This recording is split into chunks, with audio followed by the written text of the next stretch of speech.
कौन नहीं जान।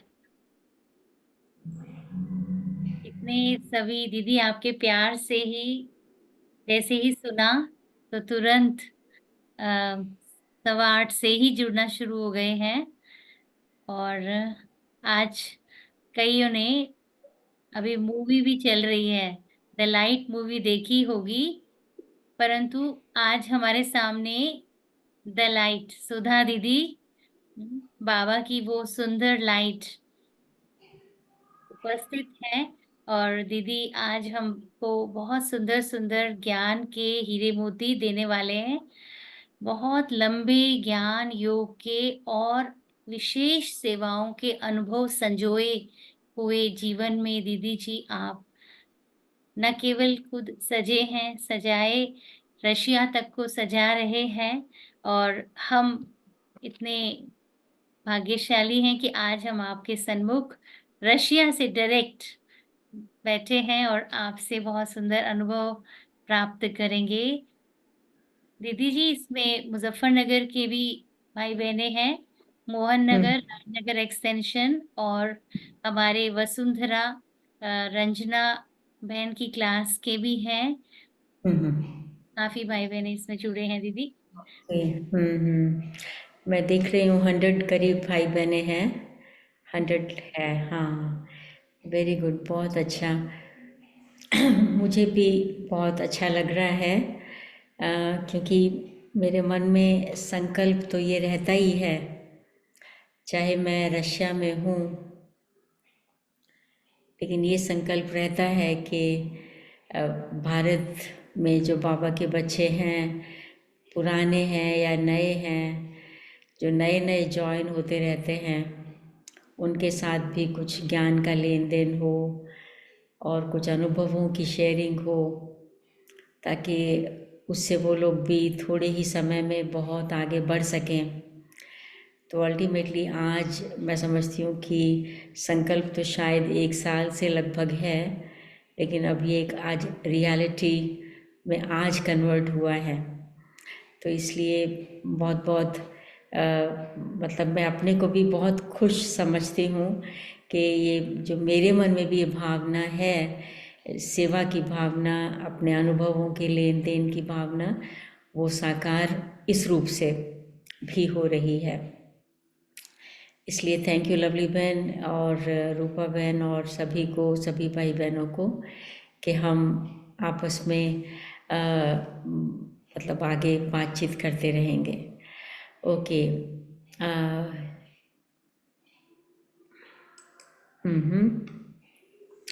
ओम शांति सभी को। एक बारी गैलरी दिखाएंगे तो अच्छा है कि कौन कौन बैठे हैं मालूम पड़े, और पूरे गैलरी का भी पिक्चर अगर आ जाता है। इसमें पता नहीं क्यों यहाँ पे कुछ सिचुएशन, हाँ ये व्यू है ना गैलरी का, हम देखते हैं। ज़रा सभी अपना वीडियोस ऑन करेंगे तो बहुत अच्छा है। वेरी गुड, बहुत बढ़िया। इनमें से कौन है जो मतलब 3 साल से कम है ज्ञान में? कोई है 3 साल से कम वाले भी? ओके, हाँ हाँ, एक दो, ओके, और भी होंगे ज़रूर, और भी हैं जो 3 साल से कम वाले भी हैं। किसी को 2 साल हुआ है।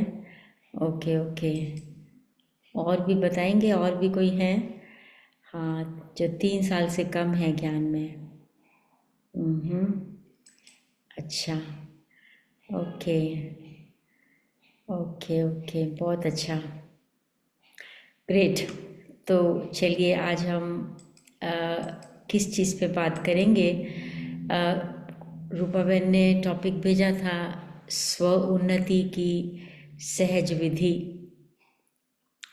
और उसके अलावा कुछ क्वेश्चंस भी हैं, हम उन पर भी बातचीत करेंगे। टोटल टाइम हमारे पास शायद 1 घंटे का है सब मिलाकर। तो अभी यहाँ के हिसाब से तो 6:30 बजे हैं, 6:35 लगभग, और आपके पास 9 से ज़्यादा बज चुका है।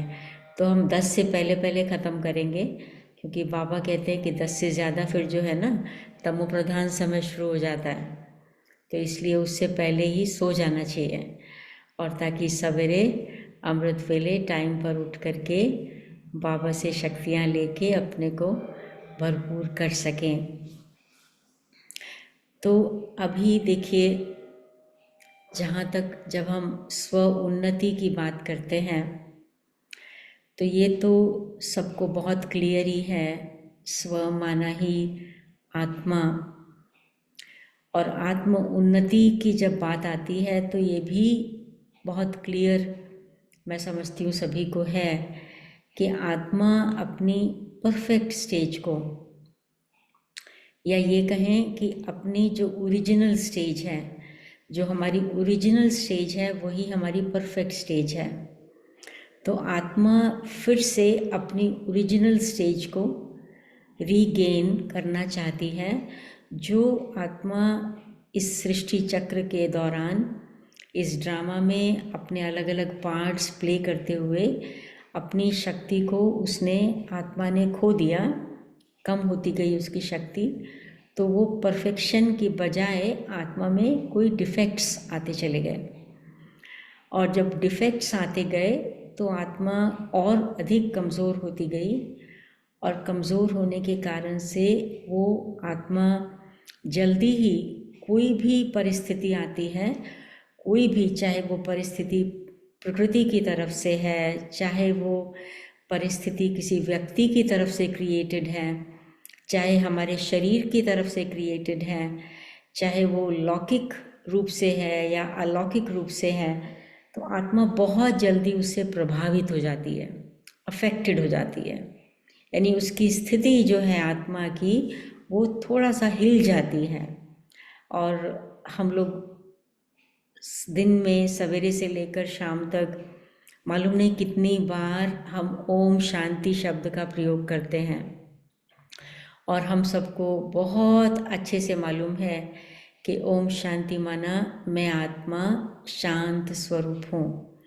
लेकिन जब आत्मा कमज़ोर हो जाती है तो कमज़ोर आत्मा अपनी शांति को मेंटेन नहीं रख पाती, उसमें अनस्टेबिलिटी आ जाती है, उसका मन थोड़ा बेचैन हो जाता है, कभी चिंता लग जाती है, कभी भय आ जाता है, कभी तनाव में आ जाती है आत्मा, कभी कोई बहुत ही ज़्यादा जैसे कि फ़िक्र की बातें आ जाती हैं बुद्धि के अंदर, हैवीनेस हो जाता है। तो ये परिस्थितियाँ जो है ना वो आत्मा को अपने अधीन कर लेती हैं। लेकिन क्योंकि हमें अब ज्ञान मिल गया है और हम ये चाहते हैं कि हम फिर से उस स्टेज पर पहुँचें जब हमारे में कोई न तो डिफेक्ट रहे और न ही हम बाहर की परिस्थितियों से अफेक्टेड हों। इसको ही कहते हैं परफेक्ट स्टेज। हम अपनी परफेक्ट स्टेज को पहुंच जाएं, ये हमारी इच्छा है।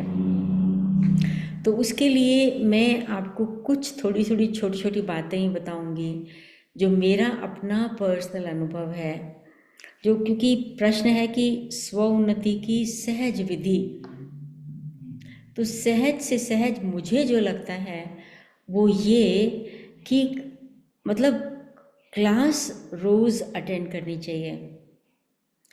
हमने बहुत छोटे से अपने एज में, बहुत बचपन में क्लास में जाना शुरू किया था, अभी जब हम स्कूल में ही थे। और स्कूल के समय तो सवेरे 7 बजे शुरू होता था स्कूल, तो नेचुरली क्लास में हम नहीं जा पाते थे मंडे टू सैटरडे, लेकिन हर संडे ज़रूर क्लास में जाते थे। उसके बाद जब से लेके यूनिवर्सिटी में एंटर हुए स्कूल के बाद, तो हमारा क्लास 8 बजे शुरू होता था कॉलेज में, यूनिवर्सिटी में। तो और सेंटर पे क्लास 5:30 बजे शुरू होता था, तो 5:30 से लेके 7 बजे तक क्लास होती थी बाबा के घर में, और फिर उसके बाद हम घर आके तैयार होकर के यूनिवर्सिटी में चले जाते थे। तो एक भी दिन ऐसा नहीं होता था कि जो हम क्लास मिस करें।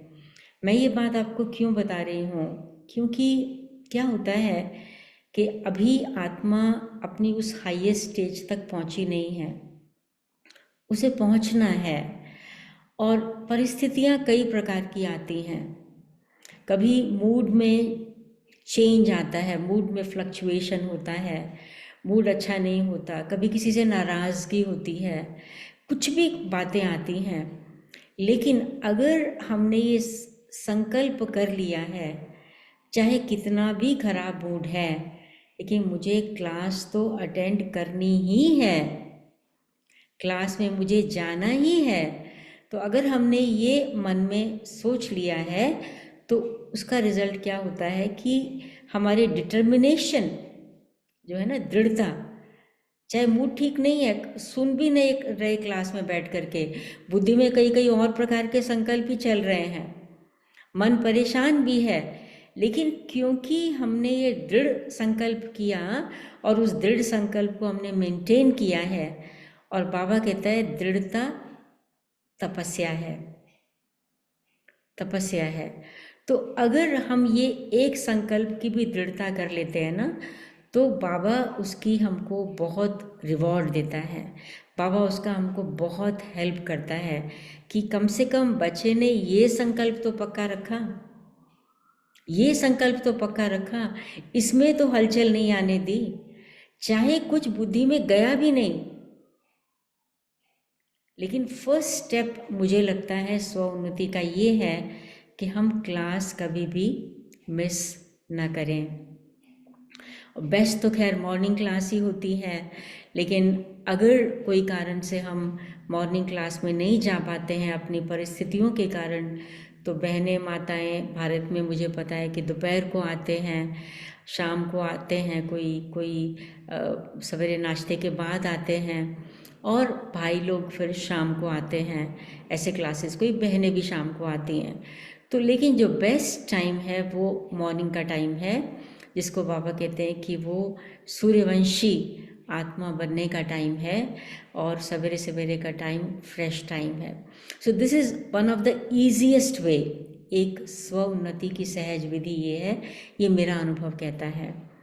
दूसरी बात, दूसरा मेरा ये अनुभव कहता है स्व उन्नति के लिए कि जो भी हमसे सीनियर है, टीचर है हमारी, वो टीचर और फिर उसके उनके ऊपर भी टीचर्स हैं जो कनेक्टेड हैं, जैसे आप चाहे मोहन नगर में हैं, चाहे मुजफ्फरनगर में हैं, चाहे गुलमोहर पार्क में, या जहाँ पर भी आप हैं, तो एक तो आपके इमीडिएट टीचर हैं, फिर उसके बाद इस छोटे से एरिया में लवली बहन हैं, वो ज़्यादा अनुभवी हैं उस रूप से, वो टीचर हैं। उसके बाद फिर आगे चलो, जयंती बहन है मुजफ्फरनगर में, वो टीचर हैं। उसके बाद और आगे जाओ तो वहाँ रानी बहन, रानी दीदी, चक्रधारी दीदी, वो टीचर्स हैं।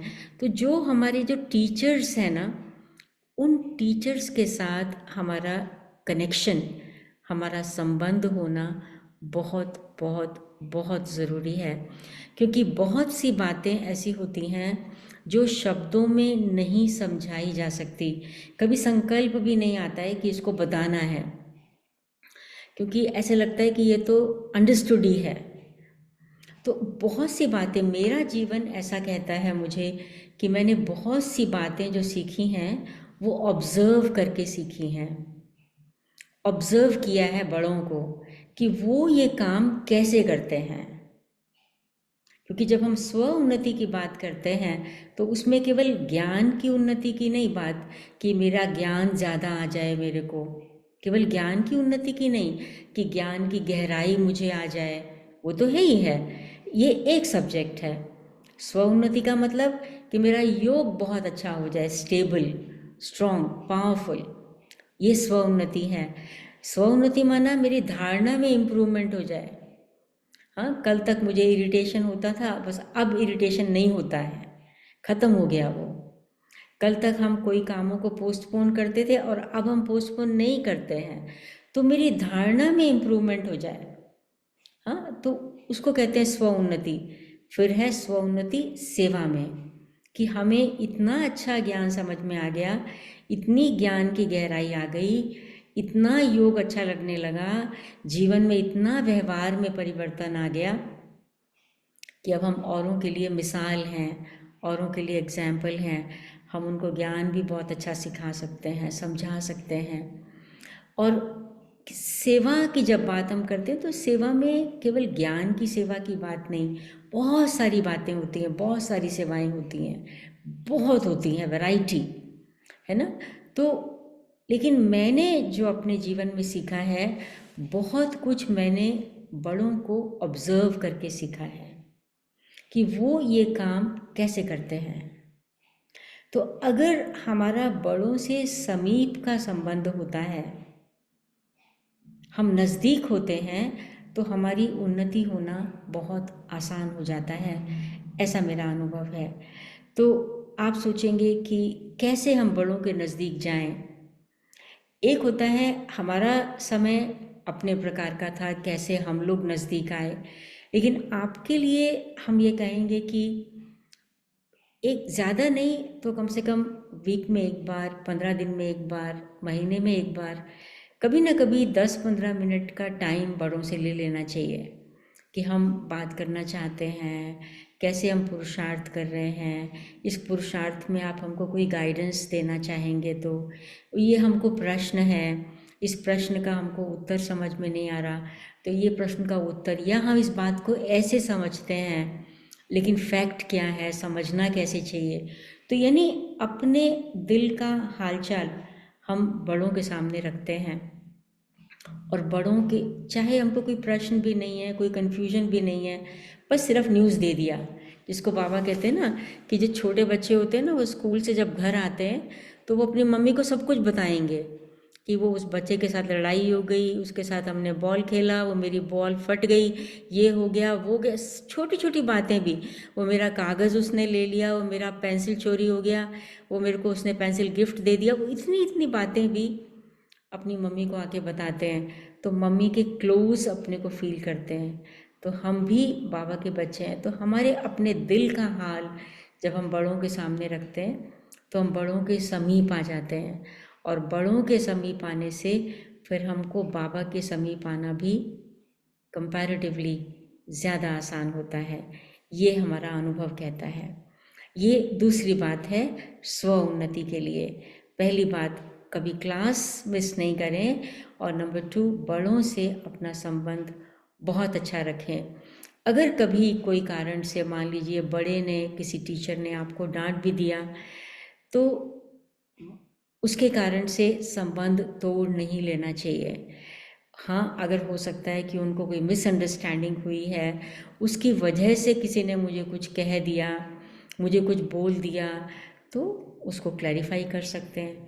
लेकिन उसके कारण संबंध तोड़ देना वो बहुत बड़ी गलती होगी। इसलिए ऐसी गलती हमको नहीं करनी चाहिए, नहीं तो हम बहुत सारी प्राप्तियों से वंचित रह जा सकते हैं। ये एक समझ में आती है मुझे बात। अब आती है तीसरी बात, क्योंकि आप में से बहुत कम ने हाथ उठाया जिनको 3 साल से कम ज्ञान में हुआ है, मेजॉरिटी उससे ज़्यादा वाले हैं। तो इसका मतलब ये है कि मेजॉरिटी आप में वही हैं जो अभी मुरली को अच्छा समझने लगे हैं। लेकिन मेरा अनुभव क्या कहता है, मुझे ज्ञान में चलते हुए 56 वर्ष हो गया। मैं अभी भी मुरली पढ़ती हूँ, अभी भी मुरली पढ़ती हूँ जब, तो मुझे लगता है अरे मैंने ये मुरली कितनी बारी पढ़ी होगी, इस पर तो मेरा ध्यान गया ही नहीं था, इस वाली बात पर। इस बात का बाबा ने ये वाली कितनी अच्छी तरीके से बात बताई, कैसे बताई। तो अभी तक भी मुझे कभी भी ऐसा फील नहीं हुआ कि मुरली तो वही है। ये सिर्फ नॉलेज है, मुझे पता है साकार मुरलियाँ रिवाइज हो रही हैं, मुझे पता है ये, लेकिन मैं ये कभी भी फील नहीं करती हूँ कि ये बाबा की मुरली वही की वही है। क्योंकि हर बार जब हम बाबा की मुरली पढ़ते हैं तो हर बार हमारा किसी न किसी बात पर, किसी न किसी पॉइंट पर नए तरीके से अटेंशन जाता है। क्योंकि हमारी जो बुद्धि है ना, वो बुद्धि का ग्रेजुअली डेवलपमेंट होता है, धीरे धीरे डेवलप होती है बुद्धि। तो तीसरी पॉइंट जो मैं कहना चाहती थी वो ये कि मुरली में से एक बात अपने लिए ले लीजिए कि आज मेरे लिए ये बात मेरा स्लोगन है। आज मुझे इस शब्द पर, मतलब जिसको कहना चाहिए ना कि टिक करके रहना है। बाबा मान लीजिए कहता है कि हमेशा याद रखो मैं पुरुषोत्तम संगम योगी ब्राह्मण हूँ। सिर्फ इतनी सी लाइन। मुरली तो 3 पेज की है, 4 पेज की है, उसमें स्लोगन भी है, ब्लेसिंग भी है, अव्यक्त इशारा भी है, क्वेश्चन आंसर भी है, धारणा के पॉइंट्स भी हैं, सब मिला के 4 पेजेस है। लेकिन मैंने उसमें से केवल एक बात ले ली, मैं पुरुषोत्तम संगम युगी ब्राह्मण हूँ, बस आज इतना ही। अब सारा दिन आप अपने को बार बार पूछिए कि मैं संगम युग पर हूँ। मेरा संकल्प, मेरा बोल, मेरा कर्म, मेरा व्यवहार संगम युगी ब्राह्मण की तरह है। मेरा संकल्प, बोल, कर्म, व्यवहार, दृष्टि, वृत्ति ईश्वर के बच्चे की तरह है।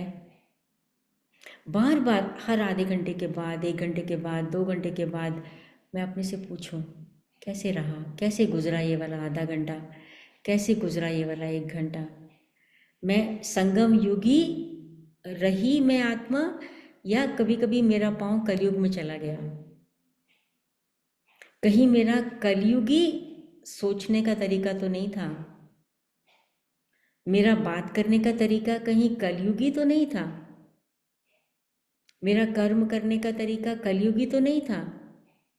मैं अपने आप को चेक कर लूँ, हाँ हाँ मैंने उस व्यक्ति को इस टोन में बोला, ये तो संगम युगी नहीं है, ये तो कलयुगी है। अब जो बाकी का दिन बचा है ना, अब मुझे इसमें कलयुगी अपना वचन नहीं रखना है। मैं तो संगम युगी ब्राह्मण हूँ, और सो भी पुरुषोत्तम संगम युगी ब्राह्मण हूँ। ये संगम युग पुरुषोत्तम बनने के लिए है, पुरुषोत्तम बनने के लिए है, पुरुष से उत्तम बनने के लिए है, यानी मानव से देवता बनने के लिए है, कांटे से फूल बनने के लिए है, बगुले से हंस बनने के लिए है।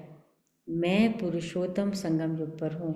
तो मैंने एक ही पॉइंट लिया आज, और उसी पॉइंट की ही चिंतन में और उस चिंतन से उसी स्थिति में आज मैं सारा दिन अगर हूँ तो मेरी उन्नति बहुत होगी। ज़्यादा पॉइंट्स याद नहीं रहते हैं, ज़्यादा पॉइंट्स का आप अभ्यास भी नहीं कर सकते हैं, लेकिन आपका अभ्यास ठीक चल रहा है कि नहीं, उसके लिए ज़रूरी है एक किसी ना किसी पॉइंट को पकड़ लेना। बाबा कहते हैं कि सबको सुख दो, यही पॉइंट ले लो, बस सबको सुख देना है। कैसे देना है? अपनी शुभ भावना, शुभकामना से देना है, मीठे बोल से देना है, किसी की हिम्मत बढ़ा के देना है, किसी को हेल्प करके देना है। कैसे मुझे किसी को सुख देना, आज का मेरा यही पॉइंट है, सबको सुख दो बस, और कुछ नहीं। अब आप सोचो, अगर आप बाबा की मुरली में से एक पॉइंट पकड़ के उसका अभ्यास करते रहेंगे, तो इसको दूसरे शब्दों में हम कहेंगे कि आपने श्रीमत का पालन किया। श्रीमत है ना, याद रखो मैं पुरुषोत्तम संगम योगी ब्राह्मण हूँ। श्रीमत है सबको सुख दो, श्रीमत है। श्रीमत है जब किसी को देखो उसको आत्मा भाई की दृष्टि से देखो। मैं आज यही अभ्यास करने वाली हूँ, जिससे भी बात करूँ, जिससे भी मिलूँ, ये आत्मा भाई है। आज मेरा यही अभ्यास है। तो मैंने श्रीमत को फॉलो किया, और अगर श्रीमत को फॉलो किया माना मैं किस कैटेगरी में आ गई, मैं ओबीडियंट हूँ, बाबा का ओबीडियंट बच्चा हूँ, आज्ञाकारी बच्चा हूँ। बाबा की आज ये आज्ञा थी, मैंने उस आज्ञा का पालन किया दिन भर। 100% नहीं हुआ, 70% हुआ, 60% हुआ, 80% हुआ, जितना भी हुआ, लेकिन मैंने ध्यान दिया। बीच बीच में माया आई, बीच बीच में कोई कोई संस्कार आया, बीच बीच में मुझे उसने भुलाने की कोशिश की, लेकिन मैंने उसको छोड़ा नहीं। भूल गई फिर पकड़ लिया, भूल गई फिर पकड़ लिया। तो ओबीडियंट बच्चों को बाबा का आशीर्वाद मिलता है, बाबा की ब्लेसिंग्स मिलती हैं। जैसे लौकिक में भी जो आज्ञाकारी बच्चे होते हैं, माँ बाप का नाम रोशन करने वाले बच्चे होते हैं, उनको नेचुरली बिना मांगे माँ बाप की, दादा दादी, नाना नानी, जो भी घर में बड़े होते हैं, उन सब की आशीर्वाद मिल जाती है। और जब जिस आत्मा को भगवान की आशीर्वाद मिल जाती है, भगवान की ब्लेसिंग मिल जाती है, उसका रास्ता कितना सहज हो जाता है। अंडरस्टूड है। तो इसलिए ये तीसरी बात कि एक पॉइंट लेकर के उसको पकड़ के दिन भर हम उसका अभ्यास करें, दिन भर। इसलिए क्या ज़रूरी है, इसी के लिए जब आपने मुरली सुनी, मुरली सुनने के फौरन बाद मेडिटेशन में बैठते हैं, 5 मिनट बाबा की याद में बैठते हैं, 10 मिनट बैठते हैं या 15 मिनट बैठते हैं। जब वो क्लास पूरी होने का टाइम हो गया, उसके बाद 2 मिनट अपने साथ साइलेंस में बैठो, कॉपी को बंद करके। आज बाबा ने क्या कहा, मेरे लिए क्या कहा, आज मुझे कौन सी पॉइंट अपने लिए लेनी है।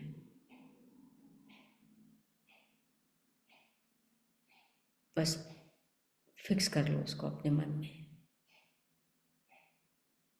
अब उसी पॉइंट को लेकर के ही आप सेंटर से निकलो, या अगर आप घर में ऑनलाइन बाई चांस सुनते हैं तो उस सीट से जहाँ पर आप सुन रहे हैं बैठ करके, उस सीट से उठो ही तभी जब आपने अपने लिए वो पॉइंट फिक्स कर लिया। उससे पहले उठिए नहीं। उसके बाद किचन में जाना है, कोई और काम करना है, ऑफिस की तैयारी करनी है, किसी को स्कूल की तैयारी करनी, कुछ भी करना है, लेकिन वो पॉइंट मेरे बुद्धि में है। तो ये है तीसरी बात। अब चौथी बात क्या है, बाबा कहता है कि बच्चे, आज की मुरली के अनुसार शक्ति पवित्रता में है। शक्ति पवित्रता में है। शिव बाबा सर्वशक्तिवान क्यों है? क्योंकि वो परम पवित्र है, सदा पवित्र है, इसलिए वो सर्वशक्तिवान है। वैसे भी हम जानते हैं कोई भी चीज़ जब 100% प्योर होती है वही ताकतवर होती है। उसमें मिक्सचर हो जाएगा, अगर एडल्ट्रेशन हो जाएगा तो उसकी शक्ति कम हो जाती है। तो बाबा ने आज एक लाइन में कहा है, शक्ति पवित्रता में है। अब मुझे स्व उन्नति करनी है, तो स्व उन्नति माना मुझे शक्तिशाली बनना है, अर्थात मुझे संपूर्ण पवित्र बनना है। इसका अर्थ जो भी मेरे अंदर किचरा है, कोई गंदगी है, उस गंदगी को मुझे अपने से निकाल देना है। जब तक वो गंदगी मुझ में रहेगी तो मेरी उन्नति होगी नहीं, क्योंकि शक्ति तो पवित्रता में है। शक्ति तो पवित्रता में है, तो मुझे उस गंदगी को निकालना है। और उस गंदगी को निकालने की विधि जो बाबा ने हमको बताई है वो ये कि बार बार अपने को याद दिलाओ कि मैं पवित्र आत्मा हूँ। बार बार अपने उस पवित्र स्वरूप को देखो, गंदगी को मत देखो, अपने पवित्र स्वरूप को देखो, अपने ओरिजिनल पवित्र स्वरूप को देखो परम धाम में, और ओरिजिनल पवित्र स्वरूप को सतयुग में, उसको देखो, उस स्वरूप को देखो और फिर बाबा को देखो, फिर अपने को देखो। वाह, कितना सुंदर स्वरूप है ये। और जब वो आपको उसकी सुंदरता की महसूसता होगी, आपको अंदर से खुशी आ जाएगी। सुंदर चीज देख के खुशी आती है ना। तो आत्मा की सुंदरता को देख के आत्मा को खुशी आ जाएगी, नशा चढ़ जाएगा, वाह मैं कितनी पवित्र आत्मा हूं।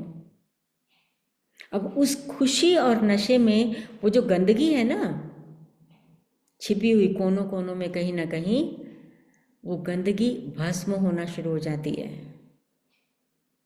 गंदगी को अगर हम निकालने की धक्का दे के कोशिश करेंगे, वो नहीं निकलती है, क्योंकि ये बहुत सूक्ष्म है। तो पवित्रता को मुझे बढ़ाना है। गंदगी क्या है? अंधकार है। अंधकार को खत्म करने के लिए रोशनी को लेके आना है। तो मैं कौन हूं? मैं चमकती हुई एक सुंदर, पवित्र, शुद्ध आत्मा हूं। परम पवित्र की मैं संतान हूं। उसको बार बार देखो, बार बार देखो। इसलिए बाबा कहते थे, कभी शीशे के सामने खड़े होते हो ना, पहले यहां देखो।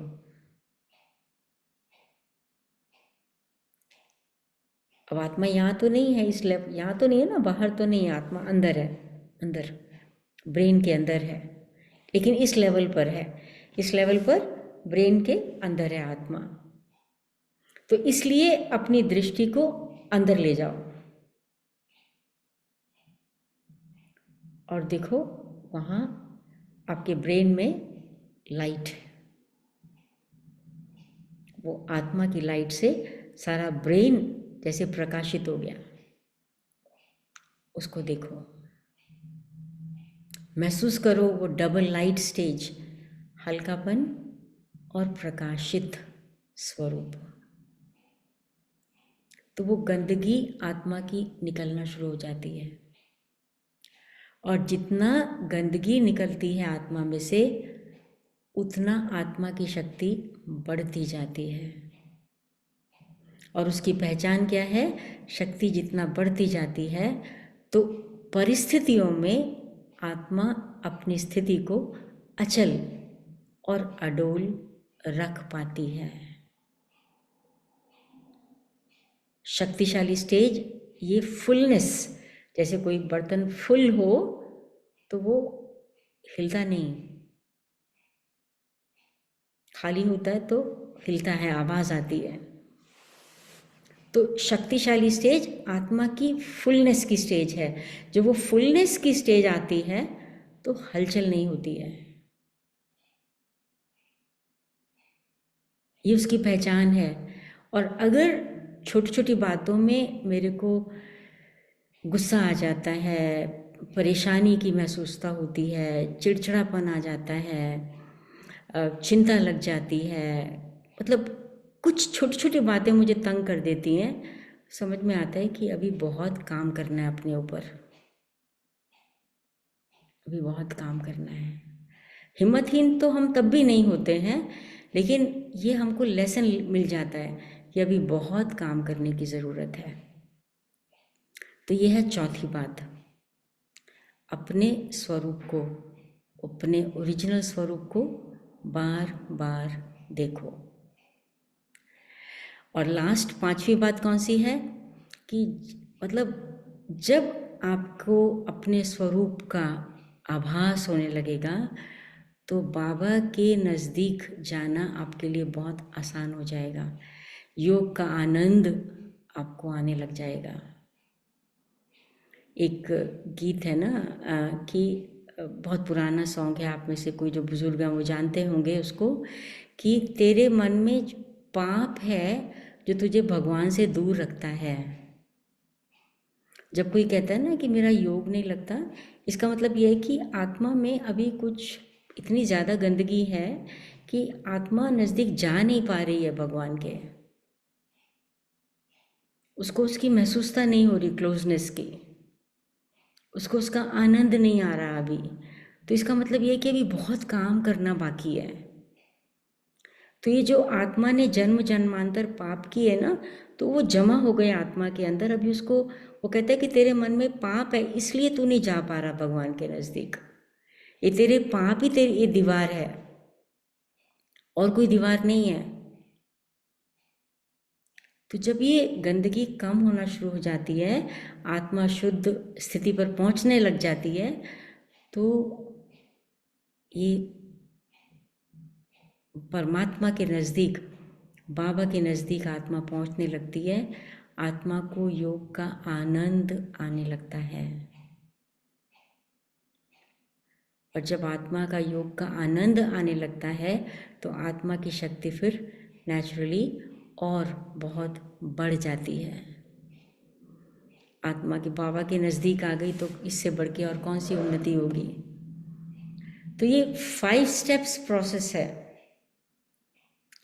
तो अगर हम इन 5 स्टेप्स को ध्यान में रखते हैं और इनकी प्रैक्टिस करते हैं, तो हमारी उन्नति होना सहज हो जाता है। तो ये बात तो इसकी है। और अभी ये मैं जो प्रश्न है मेरे हाथ में, तो उन प्रश्नों का उत्तर देंगे हम। किसी को फिर बाद में कोई प्रश्न पूछना हो तो पूछ सकते हैं, या अभी पहले प्रश्न पूछ लीजिए अभी की क्लास में से। बाकी जो प्रश्न मेरे पास आए हैं उनके मैं उत्तर आपको बाद में देती हूँ। कोई प्रश्न है किसी को? हाँ जी, बोलिए।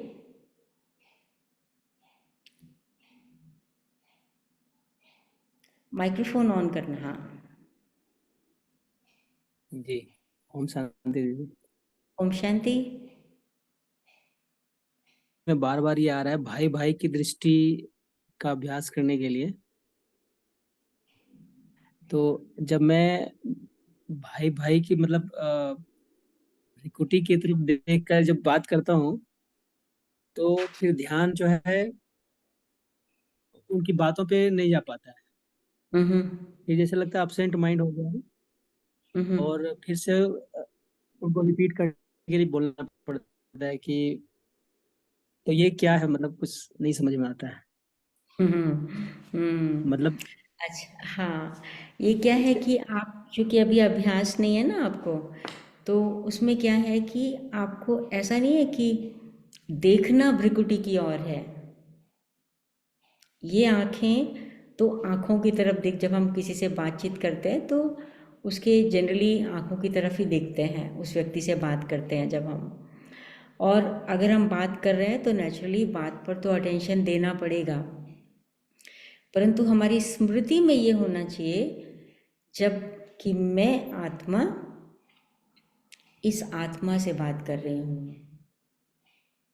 ऐसा नहीं कि हम आँखों को फोकस करते हैं उनके भ्रिकुटी पर, तो वो लोग कहेंगे ये थोड़ा सा कुछ ठीक नहीं है, गड़बड़ है कुछ, क्योंकि ये नॉर्मल नहीं है ना। हमारा व्यवहार तो नॉर्मल क्यों बाबा ने हमको योग आंखें खोल के सिखाया है ना। जैसे हम बातचीत कर रहे हैं आंखें खोल के कर रहे हैं, कुछ सुन रहे हैं आंखें खोल के कर रहे हैं, लिख रहे हैं आंखें खोल के कर रहे हैं, सब कुछ तो आंखें खोल के कर रहे हैं। भगवान को याद कर रहे हैं वो भी आंखें खोल के कर रहे हैं, नेचुरल पोज। तो जब हम किसी से बातचीत करते हैं तो कहाँ ध्यान होना चाहिए? व्यक्ति पर ध्यान होना चाहिए, व्यक्ति की जो बात बोल रहा है उस पर ध्यान होना चाहिए। लेकिन कॉन्शियसनेस क्या है कि मैं भी आत्मा हूँ, शांत स्वरूप, और ओरिजिनली ये आत्मा भी शांत स्वरूप प्रेम स्वरूप है, ये स्मृति में। और अब हम उसकी बात को सुन रहे हैं। अगर हम ऐसा फोकस करना शुरू कर देंगे माथे पर, तो वो लगेगा कि ये तो हमको स्टेयर कर रहा है, मतलब क्यों कहेगा घूर के क्यों देख रहे हो, ऐसे कैसे देख रहे हो, मतलब एबनॉर्मल लगता है। तो हमारा व्यवहार एबनॉर्मल नहीं होना चाहिए, ये हमारी कॉन्शियसनेस में होने की ज़रूरत है। मैं आत्मा हूँ और ये भी एक आत्मा है। तो ये प्रैक्टिस जितनी बार बार करते रहेंगे ना, तो वो फिर नेचुरल हो जाएगा। आपने कभी देखा किसी दादी को, बड़ों को, या अव्यक्त बाप दादा की अभी आप वीडियोस भी देखते होंगे, तो अगर अव्यक्त बाप दादा को वैसे नहीं देखा होगा तो कभी देखा ऐसा तो कि बाबा किसी के उस पर, एक व्यक्ति के उस पर फोकस कर रहा है माथे पर? नहीं, बाबा जानता है ये सब आत्माएं हैं, ये बच्चे हैं मेरे, बस नेचुरल, वेरी नेचुरल। तो ऐसा ही हमको नेचुरल स्वरूप में उनको देखना है, ठीक है? तो फिर ठीक हो जाएगा सब। ओके, और कोई प्रश्न किसी को?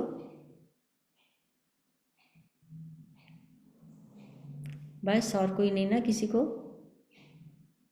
हाँ जी लवली बहन, किसी और को कोई प्रश्न है? सब नो प्रसन्न चित्त लग जी, रहे हैं, हाँ, प्रसन्न चित्त हो गए हैं। प्रसन्नचित्त हो गए हैं, बहुत बढ़िया, वेरी गुड। अच्छा, चलिए अभी हम अब इनके प्रश्नों पर आते हैं जो हमारे पास पहले आए थे। एक था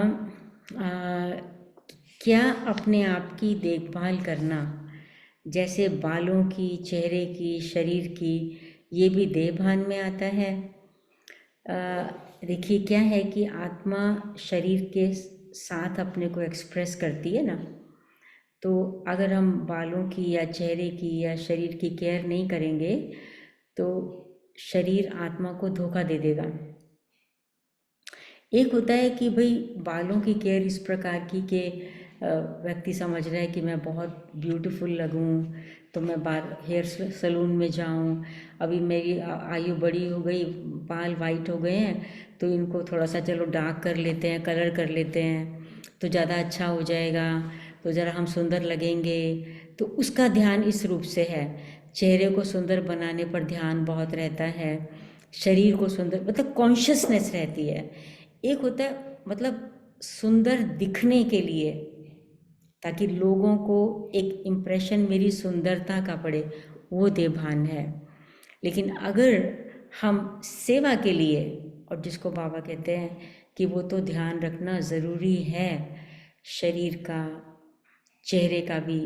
हाँ, चेहरे का ऐसा नहीं कि चेहरा मान लीजिए साफ नहीं है, सर्दियाँ आती हैं तो वो ड्राई हो जाता है स्किन, तो आपको कोई क्रीम लगाना पड़ता है, कोई लोग घी लगाते हैं, कोई लोग कुछ और लगाते हैं ताकि वो ड्राई ड्राई नहीं हो एकदम से, वो थोड़ा अजीब लगेगा। हे बालों को अगर आपने ठीक से नहीं बांधा है तो वो भी थोड़ा अनटाइडी लगता है। तो बाबा कहते शरीर का, चाहे बालों का, चाहे चेहरों का, ये जो ध्यान देना है ये सेवा के अर्थ देना है। ब्राह्मण लाइफ सेवा के लिए है, ये हमको जान के रखना है कि हम ब्राह्मण जन्म लिया है सेवा के लिए, सेवा के लिए। तो हम जो शरीर का भी ध्यान देते हैं, अगर हम मान लीजिए लोगों को कहते हैं योग जो है ना वो हेल्थ देता है, और फिर हम हर समय बीमार रहते हैं मान लीजिए, तो लोग कहेंगे आप तो कहते योग से हेल्थ मिलती है, आपकी हेल्थ को क्या हो गया? अब वो हेल्थ को क्या हो गया, क्यों? क्योंकि हम केयरलेस हैं। ऐसा नहीं कि हम योग नहीं लगाते, लेकिन क्योंकि हम केयरलेस हैं, जो आया खा लिया, जब आया खा लिया, जब आया नहीं खाया, जब आया, मतलब केयरलेस हैं बॉडी के लिए। मैं कोई बॉडी थोड़ी हूँ, मैं तो आत्मा हूँ, तो बॉडी को केयरलेसनेस बाबा ये अलाउ नहीं करता है। बाबा कहते हैं कि बैलेंस रखो, शरीर का भी ध्यान रखो, आत्मा का भी ध्यान रखो, दोनों का ध्यान। लेकिन किस लिए? कि मुझे ये जीवन सेवा के लिए मिला है। जब हम इस कॉन्शियस में रह करके करते हैं तो बिल्कुल ठीक चलता है। ये कोई हाथ खड़ा कर रहे हैं, कुछ पूछना चाहते हैं? हाँ जी बोलिए।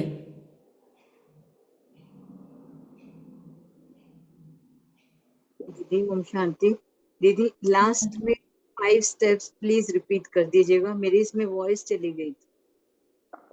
हम उसे रिपीट कर देंगे, दीदी अभी हाँ सुना रहे हैं, हाँ रिपीट। जी। Thank you.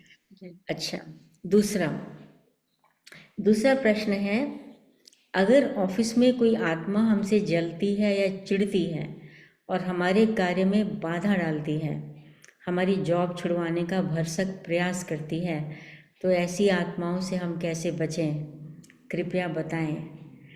देखिए, हमको ज्ञान में आकर के ये अच्छे से कर्मों की फिलॉसफी बहुत अच्छे से समझ में आ गई है। पहली बात तो ये समझ लेना चाहिए कि ये आत्मा मैं इस ऑफिस में क्यों आई, और ये वाली आत्मा जो जलती है, चिढ़ती है, कार्य में बाधा डालती है, ये भी आत्मा इस ऑफिस में क्यों आई? कुछ तो कुछ कर्म का हिसाब किताब है। तो इसलिए इस कर्म के हिसाब किताब को इस जन्म में चुकता करना है, नंबर 1। नंबर 2, उस आत्मा से या तो उसको जेलसी है कोई ना कोई प्रकार की, और हो सकता है आपकी एबिलिटी इतनी ज़्यादा है और उसकी कम है, तो इसलिए उसको जेलस होता है, तो वो बाधा डालती है। तो क्या होता है, हम लोगों ने ज्ञान में ये सीखी है एक बात कि अगर आप बहुत कैपेबल हैं, तो कंपैरेटिवली लोगों से ज़्यादा इंटेलिजेंट हैं, ज़्यादा आप में कैपेबिलिटी है, और उसकी वजह से लोग आपसे जेलस होते हैं, तो उसमें बहुत ज़रूरी है कि आप हम्बल होके रहो। अपनी योग्यताओं का, अपनी कैपेबिलिटीज़ का अभिमान आपको आपके चेहरे पर, आपके व्यवहार में नहीं आना चाहिए। जितना आप हम्बल होके रहेंगे, जितना पोलाइट होके रहेंगे, जितना आपका स्वीट बिहेवियर होगा, तो आपसे लोगों को जेलसी नहीं होगी। और थर्डली, कोऑपरेटिव।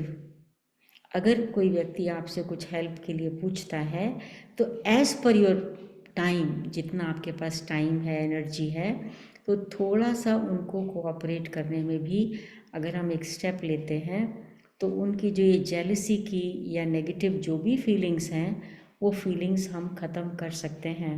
क्योंकि आज के ज़माने में, कलयुग में ऐसा ही है, लोग आगे बढ़ते हुए को देख नहीं सकते और रोते को चुप करा नहीं सकते। लेकिन हमें बाबा ने क्या सिखाया है कि जैसे हमें सबका पता है, दादी प्रकाश मणि का, दादी जानकी का, जगदीश भाई सबका, ये इतनी ग्रेट सोल्स हुए हैं, लेकिन जितने ये बड़े थे उतने ही नम्रचित थे, उतने ही। तो जितनी आप में ह्यूमिलिटी होगी, जितनी नम्रता होगी, तो वो आत्मा की जेलसी जो है ख़त्म हो जाएगी। और तीसरी एक बात और है कि आप से शायद कुछ पूर्व जन्म का ऐसा हिसाब किताब है, तो उस आत्मा को आप गुड विशेस दीजिए, साकाश दीजिए। सवेरे उठ करके योग अमृत वेले के बाद 5 मिनट उस आत्मा को इमर्ज करके उसको बहुत प्यार और शांति का दान दो। वो अभी सो भी रही होगी, लेकिन आप जो सूक्ष्म में ये दान देंगे प्यार और शांति का, तो वो उस तक पहुँचेगा ज़रूर। और ये लगातार कुछ दिन तक लगातार ये अभ्यास करना चाहिए, तो ये कर्मों का हिसाब किताब कट हो जाएगा, और ये जो प्रॉब्लम है ना, ये प्रॉब्लम सॉल्व हो जाएगी। लेकिन सबसे बड़ी बात ये है कि आप इसके बारे में ज़्यादा सोचिए नहीं। जितना आप सोचेंगे उतना ही आपको प्रॉब्लम बड़ी लगेगी, उतना बड़ी लगेगी। तो प्रॉब्लम तो है, लेकिन वो प्रॉब्लम बड़ी हो जाती है, छोटी से बड़ी बन जाती है जब आप उसको सोचते हैं। जितना आप डोंट केयर करेंगे उतना वो छोटी हो जाएगी। लेकिन डोंट केयर का मतलब कि आप सोचिए ही नहीं कि वो बाधा डाल रही है, सोचो कि ये बहुत अच्छी है, बहुत अच्छी है, बहुत अच्छी है, बहुत अच्छी अच्छी अच्छी अच्छी होते होते अच्छी हो ही जाएगा। ये तो बाबा तरीका अपनाता है, रोज़ हमको कहता है मीठे बच्चे। हम सारे मीठे हैं या कभी कभी कड़वे भी होते हैं? कभी आज तक बाबा ने नहीं बोला कड़वे बच्चे। पता तो है बाबा को कभी कड़वे हो जाते हैं, कभी नमकीन हो जाते हैं, कभी खट्टे भी हो जाते हैं, लेकिन कभी भी बाबा नहीं कहता खट्टे बच्चे। मीठे मीठे मीठे मीठे मीठे कह के ही बाबा मीठे बनाता है। तो यही हमको बाबा से सीखना है। तीसरा है, सतयुग में जब सब आत्माएं सुखी और संतुष्ट और भरपूर होंगी, तो किसी के भी यहाँ दास दासी बनकर सेवा क्यों करेंगी? देखो, दास दासी शब्द तो संगम युग पर बाबा यूज़ करते हैं, तो पहली बात तो यह है कि वहाँ ये शब्द होगा नहीं दास दासी। परंतु जो राजा रानी हैं, महाराजा महारानी हैं, तो अब मान लीजिए फॉर एग्ज़ाम्पल मान लीजिए मैं आती हूँ मोहन नगर में या मुज़फ़्फ़रनगर में या गुलमोहर पार्क में, और आप मान लीजिए एक गिलास पानी का लेके आते हैं आप में से कोई, तो आप क्या कहेंगे? आप दासी हैं? नहीं ना? क्या कहेंगे अपने आप को? नहीं कहेंगे ना दासी। तो अब जो राजा रानी हैं, जो बड़े हैं, महाराजा महारानी हैं, उनके जितने भी जिस भी प्रकार की जिम्मेवारियां वहाँ पर होंगी, उनको पूरा वो अपने उस पूरा करने में लगे हुए हैं, और जो दूसरे हैं वो उनको हेल्प करते हैं। ऐसा नहीं कि वो दास दासी की तरह नौकर बन करके कि बस अब जैसे जैसे आज की दुनिया में होता है, ऐसा वाला तो वहाँ है ही नहीं। लेकिन क्योंकि राजधानी चलती है तो हर एक के पास अपना कार्य है, और हर एक अपने रोल और अपने कार्य में संपूर्ण संतुष्ट है। अब मान लीजिए कोई है, अब संगम युग पर हम देखते हैं, कोई क्लास कराता है, कोई ब्रह्मा भोजन बनाता है, कोई ब्रह्मा भोजन खिलाता है या भोग बनाता है, कोई भोग खिलाता है, कोई उसके बाद समेटता है। इसमें से कौन सी सेवा लेस इंपॉर्टेंट है? बताइए, कौन सी सेवा लेस इंपॉर्टेंट है? भोजन बनाने की, भोजन खिलाने की, भोजन उसके बाद समेटने की, फिर वहाँ सफाई करने की या क्लास कराने की, कौन सी सेवा लेस इंपॉर्टेंट है कोई? हर एक इंपॉर्टेंट है ना? तो ऐसे ही वहाँ हर एक का अपना रोल है। ये तो शब्द है कहने के लिए, बाबा एनकरेज करता है कि बच्चे अच्छे से पढ़ें ताकि राजा रानी का पद पाएं।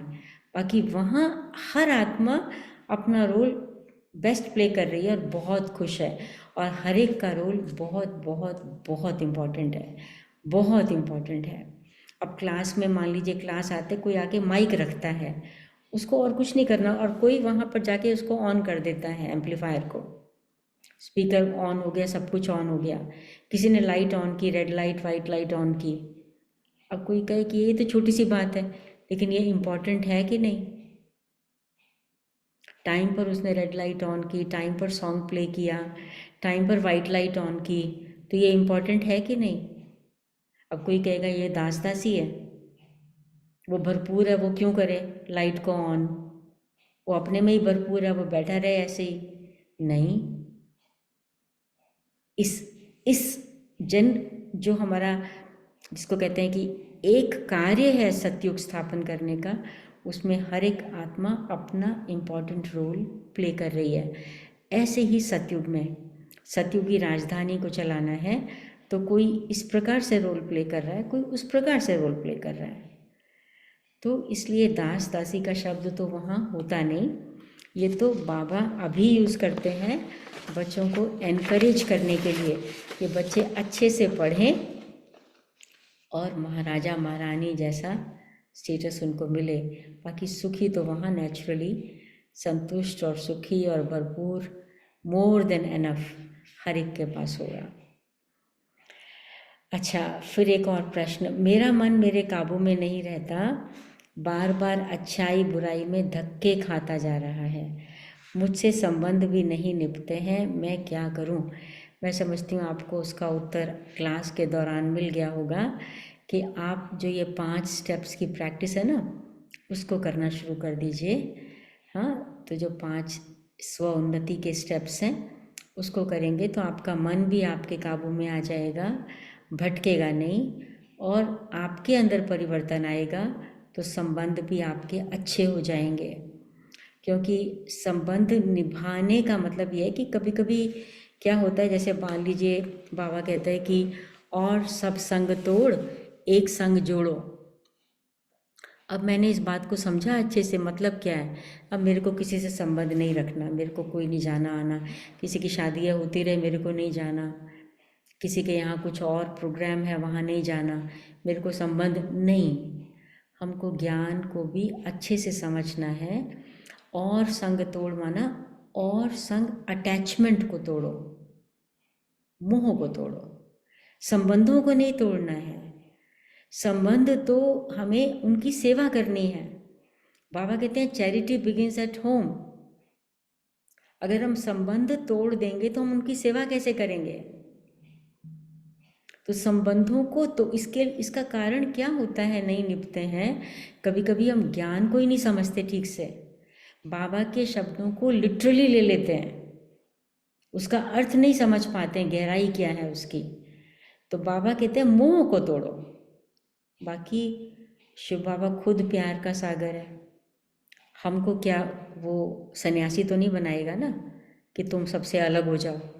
अगर सन्यासी बनाता तो कहता जाओ जंगल में जाओ, गुफा में जाके रहो। क्यों कहता है फिर घर में रहो? नहीं, घर में रहो, संबंध निभाओ, पहले से भी अच्छे निभाओ, पहले से भी अच्छे निभाओ, लेकिन मोह के बिना। ये समझो कि ये भगवान के बच्चे हैं, चाहे वो पति है, चाहे वो सास है, चाहे ससुर है, चाहे देवर है, चाहे जेठ है, चाहे भतीजा है, चाहे बेटा है, कोई भी है, ये सब बाबा के बच्चे हैं। उनको बाबा के बच्चे देखो, और आपको बाबा ने उनकी सेवा के लिए रखा है, बस, तो सब ठीक हो जाएगा। अच्छा, नेक्स्ट क्वेश्चन है, मैंने एक क्लास में सुना कि गुप्त पुरुषार्थ करो तो शक्ति मिलेगी, तो ये गुप्त पुरुषार्थ क्या होता है? और जैसे बाबा कहते हैं कि फॉलो फादर करो, तो बाबा की विशेषताओं के पॉइंट्स भी तो एक दो को सुनाते हैं, तो गुप्त पुरुषार्थ कैसे करें? तो क्या है कि गुप्त पुरुषार्थ का मतलब है कि जो, अब मान लीजिए आपने अंदर से एक पॉइंट लिया कि मैं संगम युगी ब्राह्मण हूँ। अब किसी को क्या पता आपने ये लिया, आप इसको शेयर भी कर सकते हैं, नो प्रॉब्लम, कि मैंने आज के लिए ये पॉइंट लिया, लेकिन आप उसका अंदर से उसकी स्मृति रख रहे हैं और उस स्मृति के अनुसार आप व्यवहार कर रहे हैं, आपका संकल्प, बोल और कर्म है, इसको कहते हैं गुप्त पुरुषार्थ। वो दिखाई नहीं देता। अब योग में बैठे हैं, बैठे तो हम योग में हैं, लेकिन मेरा मन लगा हुआ है कि नहीं योग में, वो किसको पता है? वो तो गुप्त ही है ना। तो गुप्त पुरुषार्थ का मतलब होता है कि जो अंदर से अपने को परिवर्तन करने का पुरुषार्थ है। पॉइंट्स क्यों नहीं शेयर करो, बाबा की विशेषताओं को क्यों नहीं शेयर करो, लेकिन जो स्व परिवर्तन का अंदर से पुरुषार्थ है, उसको कहते हैं गुप्त पुरुषार्थ। कि मेरे को अभी तक मेरे में लेजीनेस है, अलबेलापन है, मुझे उसको ख़त्म करना है, उसको आने नहीं देना है। ये अंदर का पुरुषार्थ है। अभी तक भी मेरे में मधुरता नहीं आई है, मैं कैसे लेके आऊँ? बाबा की मुरलियाँ पढ़ूँ, क्लासेस सुनूँ, क्या मुझे कैसे अपनी इस मधुरता के गुण को धारण करना है? इसको कहते हैं गुप्त पुरुषार्थ। अंदर से जब आत्मा स्वयं से बातचीत करती है और बाबा से बातचीत करती है, वो होता है गुप्त पुरुषार्थ। फिर जब वो परिवर्तन आ जाता है, उसके बाद आप दूसरों के साथ शेयर करते हैं, वो सेवा होती है, फिर वो फिर सेवा हो जाती है। अच्छा, फिर लास्ट प्रश्न है, बाबा ने 18 मई 1969 की अव्यक्त वाणी में कहा है कि हर कर्मेंद्रियों को योग अग्नि में तपाना है, क्या इसकी कोई विशेष विधि है? तो विशेष विधि है भी और नहीं भी।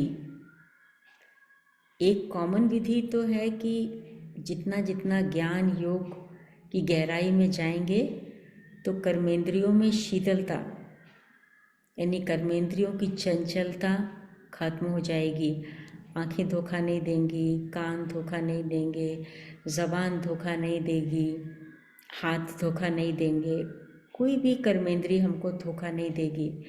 हमें ये कहना नहीं पड़ेगा कि मुझे कहना नहीं चाहिए था पर मेरे मुंह से निकल गया, मेरे को वो चीज़ देखनी नहीं चाहिए थी पर मैंने देख ली, मेरे को वो खाना नहीं चाहिए था परंतु मैंने खा लिया, मेरे को वो सुनना नहीं चाहिए था लेकिन पता नहीं मुझे क्यों इंटरेस्ट आ गया उसमें। इसको कहते हैं कर्मेंद्रियों की चंचलता। कर्मेंद्रियां कंट्रोल में नहीं है। तो कर्मेंद्रियों को तपाना माना कर्मेंद्रियों को ऐसे चलाना कि जो कोई भी कर्मेंद्रिय से गलती ना हो, जो हमको पश्चाताप नहीं करना पड़े कि क्या 2 घंटे गप्पे सुन के मैंने टाइम वेस्ट कर दिया। अब 2 घंटे सुन लिया, अब टाइम वेस्ट करने का दुख हो रहा, 15 मिनट और निकल गए इसमें। लेकिन सुना क्यों? क्योंकि कानों पर कंट्रोल